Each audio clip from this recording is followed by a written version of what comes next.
Renard, lapin, buffle, serpent, tigre, gazelle, mais aucun chat ni aucun chien. Il manque ces deux animaux très importants de notre société qui ne sont pas présents dans Zootopie. Et c'est très cohérent, comme dans ce monde, les humains n'ont jamais existé, alors les animaux domestiqués par les humains non plus. Seulement leurs ancêtres sauvages, les grands félins ou les loups. Cette cohérence entre les mondes et les animaux qui y habitent, elle est poussée super loin dans Zootopie. Déjà de manière très évidente avec les climats, les immeubles, les transports ou même les objets, parce que tout est pensé pour s'adapter à la taille et à la morphologie de chaque espèce. Mais le film va encore plus loin parce que parfois, ces détails sont aussi basés sur des caractéristiques animales rares ou sur des symboles plus subtils et c'est là que ça devient intéressant. Alors attention, bien sûr, cette vidéo spoil Zootopie 1 et puis plus tard dans la vidéo Zootopie 2. Donc si vous n'avez pas encore vu Zootopie 2, je vous invite quand même à regarder la première moitié de la vidéo et au cas où, directement sur YouTube, je vous ai mis un chapitrage. Avant de continuer, très important, je vous invite à cliquer sur le pouce en l'air qui se trouve en dessous de la vidéo et je vous invite aussi à vous abonner, ça n'est pas encore fait, en 1 seconde. Place maintenant aux détails cachés de Zootopie ou Zootopia. En fait, Disney a dû changer le titre original de Zootopia dans plusieurs pays. Pourquoi ? Parce que le nom est déjà déposé pour toute l'Europe par le zoo de Gifskud au Danemark. Et les propriétaires du zoo de Gifskud ont refusé de prêter le nom par peur de la confusion pour les touristes. Le film a donc des titres différents selon les pays, comme Zootropolis au Royaume-Uni, Zoomania en Allemagne ou Zootopie pour nous. Alors dans Zootopie 1, déjà, on découvre que l'univers repose sur le principe que des animaux, autrefois sauvages et guidés par l'instinct, ont évolué en société civilisée représentée par une mégalopole, Zootopie, pensée pour que les espèces animales puissent vivre ensemble en dépassant leur nature prédatrice ou de proie. Alors forcément, le film joue sur des références animales et on trouve plein de détails dans ce genre. Vous aviez sûrement vu, ou pas, qu'il y a un compteur de population à la sortie de Bunny Burrow, comme on peut le voir sur certains panneaux de villes nord-américaines. Mais là, vu qu'on est chez les lapins, le nombre augmente très vite. Parce que chez les lapins, ça ken. Un autre détail qui montre que Zootopie reprend les codes culturels humains, c'est le JT. Et selon le pays de diffusion du film, le présentateur du journal change. En Australie, ils ont un koala. Au Japon, un tanuki. Au Brésil, un jaguar. Et en Chine, un panda.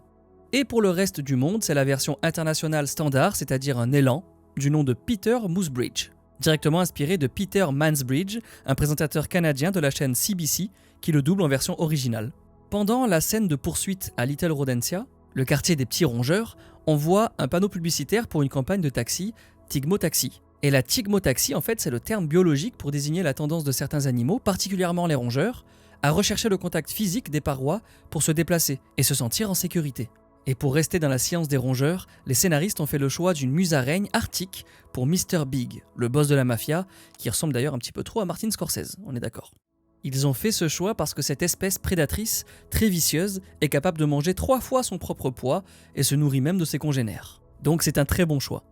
Pareil pour le hippie responsable du club naturiste. Si les équipes de Disney ont choisi un yak, c'est parce que cet animal de montagne est associé dans l'imaginaire collectif à la vie tranquille et paisible. Et aussi parce que le yak est une figure spirituelle des temples zen tibétains. Et puis c'est vrai qu'avec leurs mouvements lents et leur pelage long, l'animal se prête bien au stéréotype du hippie à dreadlock. Non, c'est fort Disney. Par contre, il y a un personnage dont son apparence ne colle pas à première vue à son rôle. C'est Dawn Bellwether. Souvenez-vous, dans Zootopie 1, la douce brebis est en fait la méchante qui dirige dans l'ombre. Mais il y avait un indice dès le début dans son nom. Les Bellwether, en fait, ce sont les moutons de tête qui mènent le troupeau avec leurs cloches. Et justement, Dawn Bellwether a un petit grelot autour du cou. C'était donc pas un mouton parmi d'autres, c'était bien une leaduse.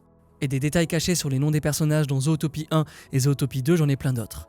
Mais avant, vous les connaissez déjà, aujourd'hui c'est la banque en ligne Trade Republic qui sponsorise cette vidéo. Perso, mon compte est chez Trade Republic, comme 10 millions d'autres personnes en Europe, qui l'utilisent pour gérer leur argent et leur épargne. Et pour les fêtes, Trade Republic a un joli cadeau. Déjà, si vous n'avez toujours pas de compte bancaire en ligne, eh bien c'est l'occasion. Sur Trade Republic, vous aurez des cartes virtuelles, un IBAN français et plein d'autres fonctionnalités plutôt cool.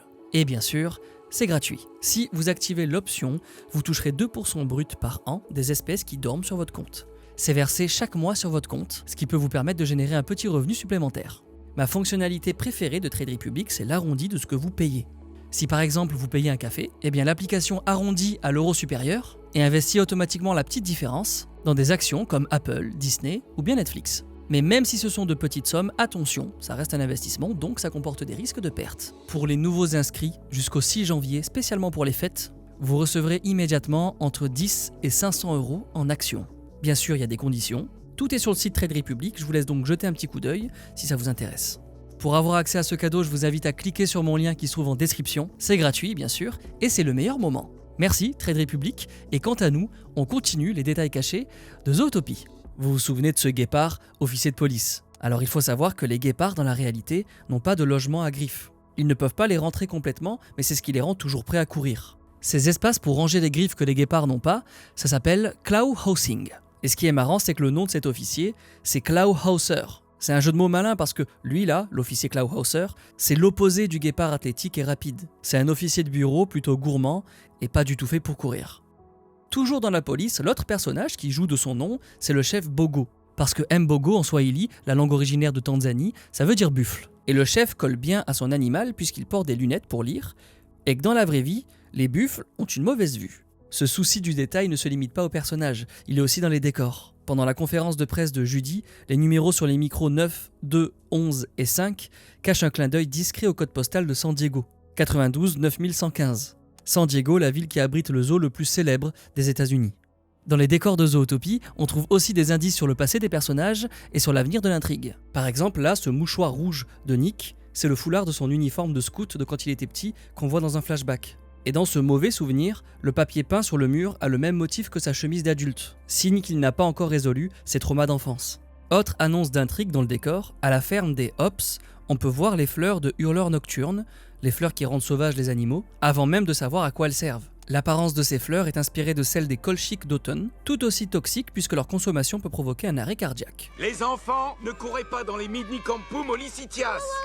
Stu, le papa de Judy, met en garde les lapereaux qui courent dans le champ contre ces Midnicampum Olicitias. Alors Midni pour midnight, minuit, et Hol pour howl, qui fait référence au hurlement des loups, souvent nocturnes. Mais l'indice le plus fou est justement dans ce nom scientifique qui leur est donné. Midnicampum, qui voudrait dire en latin « entre les champs », et Olicitias, ça c'est du grec ancien, signifiant berger. Alors c'est très subtil, mais ce nom fait référence à Doug, le mouton, et Bellwether, la brebis. Une alerte sur la suite du film. Mais c'est vrai que Bellwether, on aurait pu la griller assez tôt dans le film. Déjà parce que sur son bureau, juste ici, il y a un post-it avec le nom et le numéro de Doug. Et à ce moment-là, indice musical cette fois, écoutez bien. Je pense que le maire voulait obtenir le vote des moutons. Mais il m'a offert cette jolie tasse. Oh. La musique est la même que celle qu'on entend quand Judy et Nick découvrent le laboratoire de Doug. Mais ce qui est plus discret, c'est la couleur des lunettes de Bellwether qui change au fur et à mesure de son rôle. De brun clair à violet, puis à bleu noir, quand on apprend qu'elle est la méchante de l'histoire. Et j'ai une dernière anecdote sur l'intrigue de Zootopie 1, pas facile à trouver celle-là. Quand Judy comprend que les fleurs sont responsables du changement de comportement des animaux, elle saute dans la voiture de son père, et il y a un petit détail qui appuie cette révélation, c'est la plaque d'immatriculation, JER 2911. C'est une référence au passage de la Bible Jérémie 2911, qui dit « Je connais les projets que j'ai formés sur vous, projets de paix et non de malheur, afin de vous donner un avenir et de l'espérance. » À partir de là, on bascule dans la résolution de l'histoire. Un peu comme se renvoie à la Bible des références culturelles au cinéma, aux séries, aux marques, aux célébrités d'autres mondes, il y en a plein dans le film et je vous ai sélectionné les meilleurs. Ça, c'est Sailor Moon.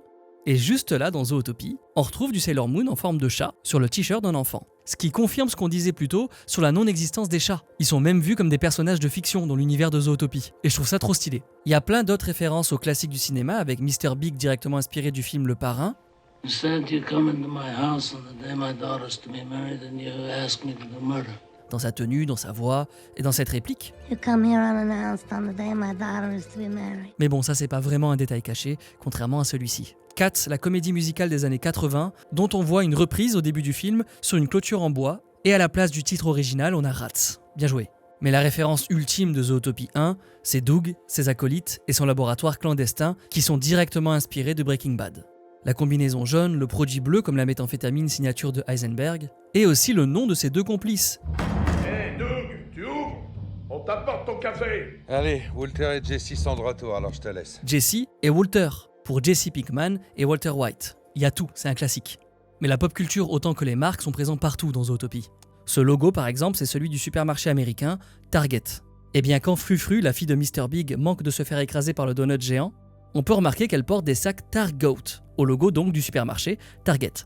Ici, sur le panneau publicitaire, on peut aussi voir la compagnie de transport Zuber, avec la même police d'écriture que celle de Uber. D'autres marques ont également le droit à leur version animale, comme sur cette affiche du film, où on peut voir simultanément Prada pour Prada, Just Do It pour Nike, Lulu Lemmings pour les vêtements Lululemon et Beerberry pour Burberry. Pareil pour l'application Google Photo, qui porte l'un des anciens logos de Google Photos. Niveau référence téléphone, on est aussi servi avec celui de Judy et sa carotte croquée, adapté de la pomme d'Apple. Et Apple revient plusieurs fois dans le film, comme là dans le bureau de Bellwether avec son clavier qui reprend le design de l'ancien Magic Keyboard, ici avec le lecteur MP3 de Judy, qui est en fait un iPod Nano, ou encore plus subtil dans la scène de la gare principale avec cette colonne à droite qui parodie la pub Silhouette des années 2000. L'iPod Nano de Judy, c'est d'ailleurs une référence pop culture qui en renferme d'autres, comme les Fur Fighters, pour les Foo Fighters, Guns N' Rodents, pour le groupe Guns N' Roses, Yena Gomez pour Selena Gomez, Kanye West pour Kanye West, et Mick Jaguar pour Mick Jagger. Dans les détails cachés de célébrités, on retrouve aussi cette photographie d'un loup triste sur un banc, sur le tableau dans le laboratoire de Doug, et c'est en fait une parodie du même Sad Keanu, une photographie de Keanu Reeves qui a tourné sur internet vers 2010. Autre référence à un acteur, plus niche celle-ci, avec la plaque HB05 1986 sur le van de Finnick, qui correspond à la date de décès de Herschel Bernardi, le 19 mai 1986. C'était un comédien de doublage respecté à Hollywood qui a prêté sa voix à de nombreux personnages animés, notamment le poisson Charlie dans les pubs Starkey's Tuna. A monogram? What's a monogram? Good taste, type initials. Go ahead. Mais c'est pas le clin d'œil à une personne célèbre, la plus vieille. Au début de Zootopie 1, Judy n'arrive pas à coincer Nick pour contrebande de glace et transport de marchandises non déclarées, alors finalement elle finit par l'avoir pour fraude fiscale. Bref, sur votre déclaration, vous avez porté la somme de, voyons voir, 0 ? Oh, c'est vraiment pas de chance, mais mentir sur un papier officiel est une infraction passible d'une peine de 5 ans de prison. Et ça, c'est l'histoire exacte d'Al Capone, l'un des plus célèbres gangsters américains, jamais tombé pour ses crimes, jusqu'à ce que le fisc l'arrête pour non-déclaration de revenus. Mais vas-y, revenons à des célébrités plus récentes. Quand le chef Bogo parle des personnages disparus, on peut voir sur le mur au milieu des portraits celui d'un ours. Et cet ours, le studio Disney lui a donné un nom, Barry DiCaprio, en référence bien sûr à Leonardo DiCaprio. Mais en fait, ce personnage d'ours, c'est un clin d'œil au film qui a valu à DiCaprio son Oscar, The Revenant. Et l'hommage va même plus loin parce que, plus tard dans le film, on revoit Barry DiCaprio qui avait disparu, juste là, enfermé dans une sorte d'asile, en référence cette fois à Shutter Island. Et puisqu'on est sur les classiques, il faut qu'on parle de la scène la plus drôle, peut-être même la plus connue de Zootopie, celle des paresseux. Que? Accroche-toi. Puis-je faire Eh bien, j'espérais que vous puissiez... pour vous Eh bien, j'espérais que... aujourd'hui? Eh bien, figurez-vous que ce n'est pas une invention de Disney, en fait c'est une variante du sketch Slow Talkers of America, ceux qui parlent lentement en Amérique, du duo Bob and Ray. From Glens Falls, New York? Glens Falls, New York?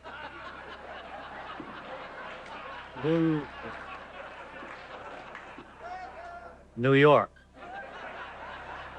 Dans cette scène, il y a un autre détail caché, physique cette fois, avec la coiffure de Flash inspirée de celle du réalisateur de Zootopie, Byron Howard, mais aussi celle de la collègue à côté de Flash, Priscilla, dont la coupe copie celle de Michelle Robinson, la responsable des personnages chez Disney.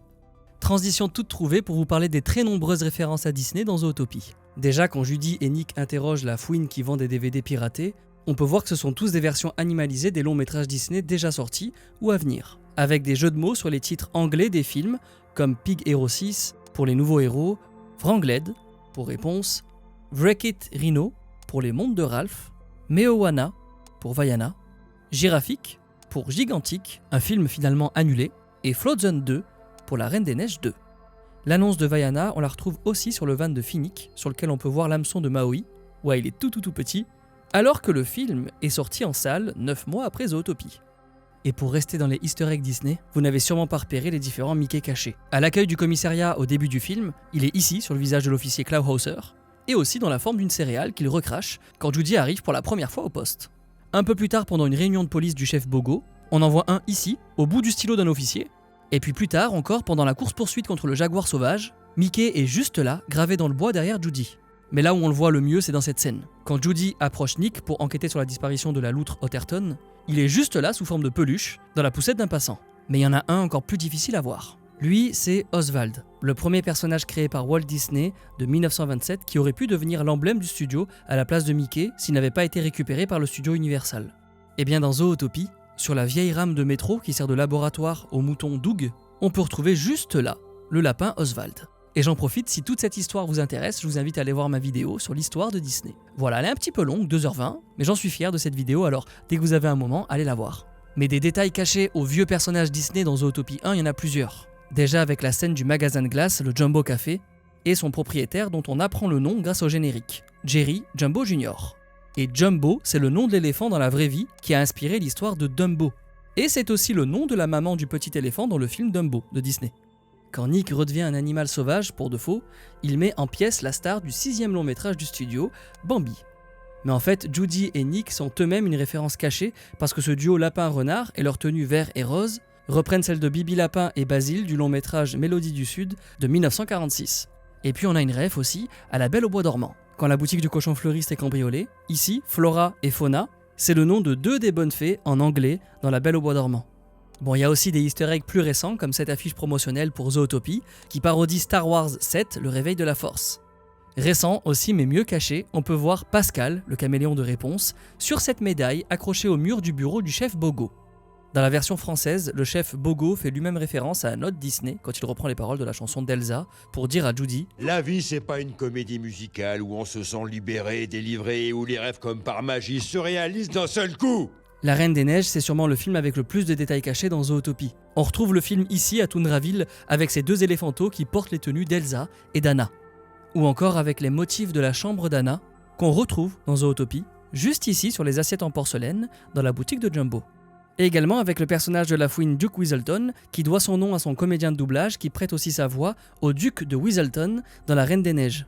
Et aussi dans l'iPod Nano de Judy qui affiche Let It Go. Mais ce MP3 il renferme plein d'autres clins d'œil comme Part of Your Wool, Part of Your World pour partir là-bas de la petite sirène, ou Arabian Night pour les nuits d'Arabie d'Aladin. Mais des détails cachés comme celui-ci, il y en a plein d'autres dans Zootopie 1 et 2. Donc attention, à partir de là, on va spoil le 2e film. Dans Zootopie 2, vous n'avez peut-être pas vu que Powbert Lingsley, lui là, était présent au tout début de l'histoire. On le voit ici, de dos, quand Judy et Nick sont sous couverture, au port. Mais là, ok, on apprend plus tard que c'est lui qui est venu chercher Gary, le serpent, donc pourquoi pas. Par contre, toujours au début du film Zootopie 2, ici, en arrière-plan, on le voit bien glisser un pot de vin au fourmilier qui surveille la zone. Dès les premières minutes de Zootopie 2, on nous montre que Powbert Lingsley est lié à des affaires de corruption, et donc il ne faut pas vraiment lui faire confiance. Et pour passer de Zootopie 1 à Zootopie 2, on va parler de l'animal qui a justement été choisi pour faire le pont entre les 2 films. Nibbles Maplestick, le castor. Le choix de Nibbles pour passer d'un volet centré sur les mammifères à un autre sur les reptiles, c'est un bon choix. Parce qu'en tant que castor, c'est l'un des seuls mammifères dont la queue recouverte de plaques de kératine ressemble à des écailles. Nibbles est le lien visuel avec ceux qu'elle introduit, les reptiles. Dans Zootopie 2, il y a un autre détail caché qui se base sur la singularité d'un animal. C'est ici, sur le service de streaming de Nick, où on peut voir le film Platypus, qui reprend l'affiche du film Alien.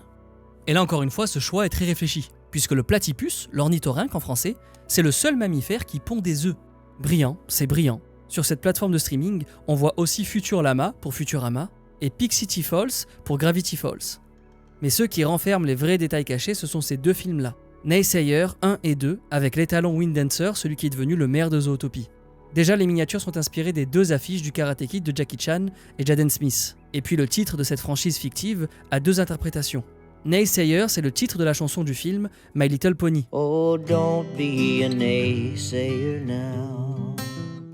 Ça, c'est le clin d'œil rigolo, mais Naysayer en anglais, ça veut dire aussi opposant. Et justement, à la fin de Zootopie 2, dans le bureau du père Lynx, Nibbles, le castor, rappelle au maire Wind Dancer que dans ses films, c'est un héros. Et là, le cheval commence enfin à s'opposer à la famille Lingsley. Voilà, c'était donc une petite affiche prémonitoire. Mais le maire n'est pas le seul, les autres personnages de Zootopie 2 cachent aussi des références cinéma. Comme Nick, dont le nom complet est Nicolas Tiberius Wilde. Ce second prénom est inspiré de celui du capitaine James Tiberius Kirk, un personnage majeur de Star Trek dont le réalisateur est fan. Tellement fan que dans la scène de course-poursuite dans le quartier des moutons, juste là, ce cinéma propose le film Star Trunk avec un jeu de mots sur Trunk, la trompe d'éléphant. Et toujours pendant cette course-poursuite apparaît un panneau, Mulholland Tunnel. C'est une référence à la célèbre route californienne Mulholland Drive, qui a aussi donné son nom au film de David Lynch, avec un jeu de mots sur Mole, qui veut dire top. Logique puisque c'est un tunnel. Autre jeu de mots, si le nom du paresseux Flash est un clin d'œil au personnage de Cars, Flash McQueen, c'est surtout une façon de jouer sur sa lenteur. Et c'est ce que confirme sa plaque d'immatriculation, FST-NML, qui correspond à Fast Animal si on retire toutes les voyelles. Et sa voiture, même si elle est rouge comme celle de McQueen, est en réalité inspirée de celle du duo de policiers des années 1970, Starsky et Hutch, avec la mythique bande blanche. On reste dans la police à la fin du film, quand le capitaine Hawkbottom, le sanglier à gauche là, arrête les criminels, son partenaire Truffle lui dit « Ça ira cochon, ça ira ». En anglais il dit « That'll do pig, that'll do ».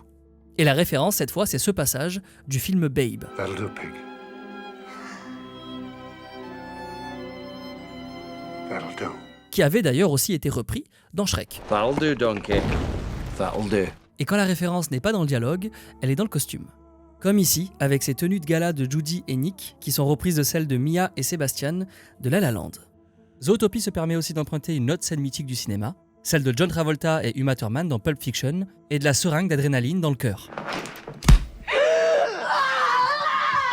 Juste ici à la fin du film, quand Nick se bat avec Robert Lingsley, adapté donc en version anti-venin que Gary le Serpent utilise pour sauver Judy. Stylé. Mais l'un des meilleurs détails cachés cinéma dans Zootopie 2, c'est la cellule de Bellwether. Bellwether est la seule à avoir cette cellule particulière et surtout vitrée. Et ça c'est parce qu'elle est inspirée de celle du Silence des agneaux. C'est la même cellule. Bon, c'est pas un agneau, c'est une brebis, mais vous avez compris l'idée. La brebis n'est pas la seule à avoir un easter egg visuel. Les hippopotames aussi. Parce que c'est pas un hasard si dans cette scène de la course-poursuite dans le marais, ils se retrouvent dans cette position à manger des pommes. C'est directement inspiré de ce jeu légendaire pour plusieurs générations, Hippoglouton. Ce jeu, c'est aussi un autre pont entre Zootopie et Breaking Bad, où Mike perd une partie de Hippoglouton face à sa petite fille Kaylee. Ok, ouais, bon, peut-être là j'abuse. Mais si Zootopie 2 fait ce clin d'œil, c'est aussi pour remercier Hasbro, le fabricant officiel des jouets Disney depuis plus de 20 ans et avec lequel ils viennent de renouveler les contrats en 2025. Bon, celle-là, elle était un petit peu technique, mais il y a d'autres références pop culture plus évidentes. Comme là, quand Nick rentre de sa séance de thérapie des binômes en crise, on peut voir le logo de Uniqlo. Attention, juste ici, Uniqlo. Ou encore dans la scène d'après, quand Judy prend le bus pour rentrer chez elle, avec au-dessus de sa tête un panneau pour la compagnie Air Caribou qui reprend le logo de la compagnie Air Canada. On retrouve aussi des plateformes connues, comme là, quand Judy utilise le moteur de recherche Zoogle et qu'elle tombe sur le site de Nibbles Maple Stick et WeTube, qui se prononce YouTube, et qui nous fait donc penser à YouTube. Mais là, le détail est encore plus subtil. YouTube, c'est le nom de la chaîne YouTube de Carol Devaney, un berger qui y partage son quotidien avec ses brebis. Parce que brebis, ça se dit you. YouTube, bon, vous avez compris. Plus tard, dans le film, quand Judy et Nick arrivent dans le bar des reptiles avec Nibbles pour rencontrer Jésus le lézard, on peut remarquer ce luminaire Bug Light qui reprend clairement l'image de la marque de bière Bud Light. Et le détail malin cette fois, c'est le jeu de mots. Bud Light, c'est de la bière légère, peu calorique. Mais light en anglais, c'est aussi la lumière. Celle donc qui fait venir les insectes, les bugs, dont se nourrissent les reptiles. Mais niveau clin d'œil à une marque, j'ai même plus malin. Ça se passe dans cette scène quand Nibbles fait découvrir le marais à Nick et Judy, et qu'on y voit plusieurs membres de ce club qui ont des vestes River Hogs. River Hogs, la traduction littérale, c'est cochon de rivière. Donc là, on comprend pourquoi c'est un club d'hippopotames. Mais Hogs, c'est aussi le nom officiel de Harley Owners Group, c'est-à-dire des possesseurs de Harley Davidson. Et donc là, on comprend mieux pourquoi c'est un club de motards. Il est un petit peu technique celui-là, j'adore. On passe des immenses hippopotames aux minuscules Dick-Dick, qui tombent dans un tuba au début du film. Les Dick-Dick, c'est des antilopes naines, et la plus petite espèce, c'est le Dick-Dick de Swain. Maintenant, je vous invite à remplacer le S par un D, ça nous donne Dick-Dick de Dwayne, ok ? Maintenant, la vanne, c'est que ce petit Dick-Dick là, avec une scène de 3 secondes, eh bien, il est doublé par l'énorme Dwayne Johnson. On écoute. Voilà, c'est tout. Dick-Dick de Dwayne. Le générique nous apprend aussi que dans cette scène chez le coiffeur-barbeur, ce mouton est doublé en VO par Ed Sheeran. Et que le nom de son personnage, c'est Ed Shearing. Et en anglais, shearing, c'est quand on tond les moutons. Autre voix iconique doublée d'un jeu de mots, celle du renard que croise Nick quand il se fait mettre en prison après avoir été séparé de Judy. Déjà, la réplique, elle cache un premier détail. En VO, sa phrase, c'est « What are you looking at, Butthead ?» Une réplique tirée de ce passage de Retour vers le futur. What are you looking at, butthead? Mais ce qui est trop cool, c'est que ce renard lui-même cache un second détail. Ce renard, il s'appelle Michael G. Et pour savoir qui le double, il faut juste traduire renard en anglais. Bon oui, ça se dit Fox, vous savez. Et on rappelle le nom de ce renard, Michael G. Michael G. Fox. Bien. Et devinez qui double ce renard en VO? Oui, c'est bien Michael J. Fox. Incroyable. Et comme ils sont forts en jeu de mots Disney, je vous en propose un autre. Là, dans le marais, quand Judy et Nick arrivent au bout du ponton avant de rencontrer les morses, on peut voir la boutique Hook's Bait and Tackle, les hameçons et le matériel de pêche de Hook. En référence bien sûr au Captain Hook, Captain Crochet. Et c'est une très bonne idée de nom d'enseigne pour un magasin de matériel de pêche. Après c'est vrai que des fois, ils ont des jeux de mots un peu moins fous. Par exemple sur la plateforme de streaming de Nick, Hulu Zoo, on peut retrouver plein de références à des franchises que possède Disney. enfin que possède Disney, pardon. Et Deer, ça veut dire cerf, un cerf. Sur cette plateforme de streaming, on peut aussi retrouver Star Wars pour Star Wars, et Wars veut dire rugissement en anglais, Mammal Studio pour Marvel Studio, Mammal ça veut dire mammifère, Pixar pour Pixar, avec pig cochon, ok, ou encore Rat Geo pour National Geography. Mais Disney a glissé pas mal d'autres références à ses franchises avec Zootopie 2, comme dans cette bande-annonce avec ce zèbre déguisé en Dark Vador. Ou encore là, vers le milieu du film, au gala des Lingsley, dans une scène qui fait référence au célèbre coup de poil de Réponse. Cette fois, c'est Nick, le renard, qui met aussi un coup de poil à Gary, le serpent, et on entend le même sound effect que dans Réponse. Et c'est bien sûr la même poêle. Autre référence aux franchises Disney, ici, quand Nick regarde la télé au début du film dans son appartement, et qu'on peut y voir le comique Thor. En référence bien sûr à Thor. Il y a aussi une nouveauté dans les DVD piratés de Weaselton qui revient pour une courte scène, alors que Judy et Nick sont en train d'avancer dans le tube rouge sans oxygène pour sortir du marais. Cette fois, Weaselton propose aussi Indy Lama Jones. C'est un DVD qu'on ne voyait pas dans Zootopie 1. Un autre easter egg Disney sur le plan du gala des Lingsley que Judy tient juste ici. Les toilettes sont indiquées avec 2 silhouettes à la tête de Mickey. Mais le détail le plus Disney de tous est caché dans la scène où Judy et Nick s'enfuient du marché du marais et quand ils passent sous une pancarte qui indique 33. Parce qu'en fait, 33, c'est le numéro d'un vrai club secret ultra exclusif situé seulement dans 3 parcs Disneyland, en Californie, à Tokyo et à Shanghai. Pour continuer sur les références au studio, lui, c'est Bob Iger. C'est le PDG de Disney. Et au début de Zootopie 2, pendant ce journal météo que regarde Judy dans son appartement, observez le nom du présentateur, Bob Tiger. Parce que oui, c'est un tigre, mais aussi parce que celui qui le double en VO, c'est bien Bob Iger, PDG de Disney. Incroyable. Tout ça, c'était plutôt subtil, mais dans Zootopie 2, on remarque aussi un énorme clin d'œil Pixar, très visible cette fois. Un peu plus tard, quand Judy poursuit Gary le serpent, à travers les cuisines du gala des Lingsley. Je parle bien sûr de cette scène avec le chef cuisinier Lion, contrôlé par un rat sous sa toque, comme bien sûr Alfredo Linguini et Rémi de Ratatouille. Sauf qu'il y a un autre détail caché dans cette séquence, et c'est ce raton laveur. Lui là, il fait référence au film Everything, Everywhere, All at Once, qui fait aussi un clin d'œil à Ratatouille avec un raccoon. Très fort, double easter egg. Ce deuxième film, c'est aussi l'occasion pour les scénaristes de faire des clins d'œil au premier Zootopie, et surtout de montrer le temps passé entre les deux films. C'est à ça par exemple que sert le récap des événements précédents tout au début du film, avec ce zoom sur la photo de la nouvelle équipe du poste de police de Zootopie. Même chose dans certains décors des scènes suivantes, comme le nouveau diplôme dans l'appartement de Judy qu'on ne voit pas dans le 1, ou bien l'article encadré du succès de leur enquête précédente chez Nick. On retrouve aussi un autre article du genre sur le mur du bureau du chef Bogo, dans la scène où il envoie Judy et Nick en thérapie pour binôme en crise. Et toujours dans la même scène, pour marquer le passage de l'intrigue de Zootopie 1 à celle de Zootopie 2, on peut voir juste là le portrait de l'ancien maire Lionheart dans la poubelle du chef. Mais si l'intrigue est nouvelle, la recette est la même pour les références animalières. Dans le 1, quand Nick et Judy vont dans le club naturiste de Yax, ils rencontrent une éléphante nommée Nanji, qui veut dire nu en hindi, la langue de l'Inde où l'éléphant est un emblème. Et ben dans le 2, c'est la même mécanique avec le personnage du lézard que Nibbles présente à Judy et Nick dans le bar des reptiles, et qui s'appelle Jésus. Parce que le Jesus Lizard, c'est le surnom de ce reptile dans la vraie vie. Une espèce capable de courir sur l'eau, ce que le personnage fait d'ailleurs. Et la scène est très drôle. Bon, il y a aussi des détails cachés moins délicats, comme la scène des docks où on voit cette voiture rose dont l'avant a une forme de groin de cochon et une plaque d'immatriculation Wank. Cette plaque, c'est un jeu de mots entre Wank, O-I-N-K, qui est le bruit du cochon pour les anglophones, et Honk, qui veut dire klaxon. Mais la séquence qui nous a toutes et tous fait plaisir, c'est bien sûr celle du labyrinthe. C'est déjà un classique. Bien sûr, on a tous remarqué que ce passage est une reproduction de la séquence culte de Shining, mais la ref à Shining va plus loin que cet extrait. Elle continue quand Judy et Nick montent dans ce gros engin rouge, et le lien, eh bien c'est ça. C'est cette dameuse. Ça s'appelle une dameuse. En fait, dans Shining, Wendy dit à Jack